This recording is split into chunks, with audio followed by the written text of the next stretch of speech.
Hello children, we are going to start new chapter today, that is current electricity. In current electricity, the first topic is about cell.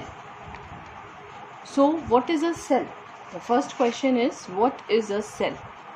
Cell you have studied in your lower classes that it is a arrangement of two electrodes which are the conducting rods, which are placed at some separation in a solution, and the solution is electrolyte.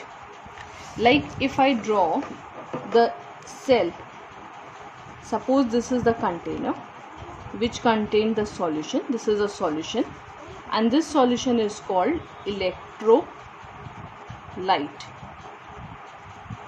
In this electrolyte, two electrodes are immersed.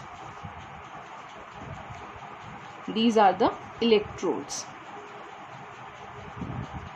One is positive and another one is negative.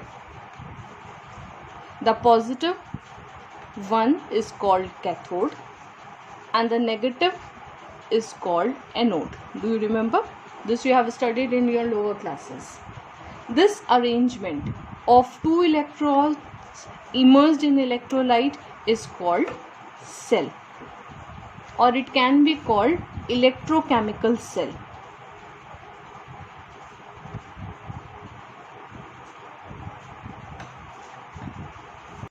Now the chemical reactions which are taking place inside the cell store the chemical energy in it.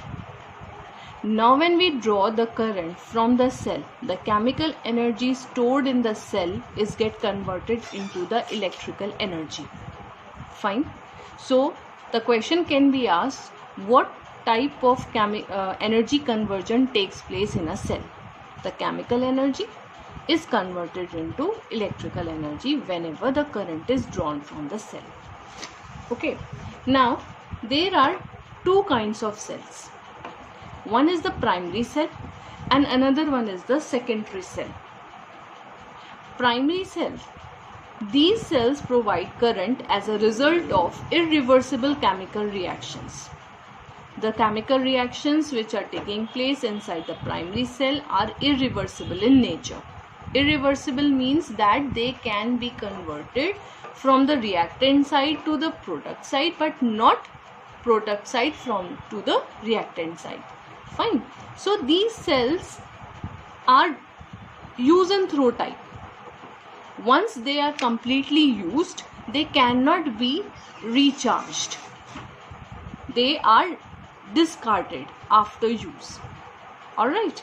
So the examples of primary cells are simple voltaic cell, Leclanche cell, Daniell cell, dry cell, etc. Another kind of cells are secondary cells or accumulators. Secondary cells or accumulators, these are those cells in which the chemical reaction is reversible. So they can be recharged after use. Means the chemical reactions taking place in this cell are reversible. They can be converted from the reactant side to the product side, then product side to reactant side. Thus they can be recharged again and again. So they are not use and throw type.